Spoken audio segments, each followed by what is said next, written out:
आज दिवसाची सुरुवात मस्त असं सकाळी गरमागरम चहा आणि खारी खाऊन झाली. नंतर अन्वी उठली. उठल्यावर हिला मोबाईल पाहिजे म्हणून ती रडायला लागली. कसंबसं तिला शांत केलं.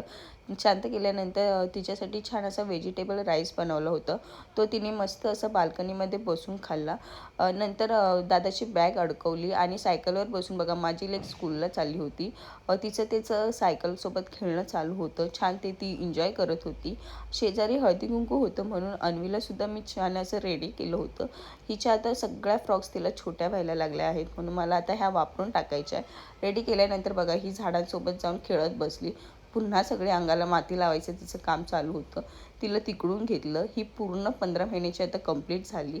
हळूहळू आता ती पावलंसुद्धा टाकायला लागली आहे. थोडंसं कॉन्फिडन्स कमी आहे पण एवढ्या 1 ते 2 महिन्यामध्ये ती प्रॉपर चालायलासुद्धा लागेल. तिचं ते चालणं चालू होतं. नंतर मीसुद्धा छान अशी रेडी झाले. रेडी झाल्यानंतर शेजारी हळदी कुंकूला जाऊन आले. तिकडून आल्यानंतर सगळं घरातलं आवरलं, डिनर केलं आणि जेव्हा आमची झोपायची वेळ येते ना, हे बघा ही बॉटलसोबत खेळत होती. बेडच्या कोपऱ्यात जाऊन मला भॉ करत होती. तिचं ते खेळणं छान चालू होतं. नंतर तिचे बाबा आले. बाबांनी छान असा फालुदा आणला आणि तो फालुदा खात आम्ही दिवसाचा शेवट केला. भेटूया नेक्स्ट ब्लॉगमध्ये.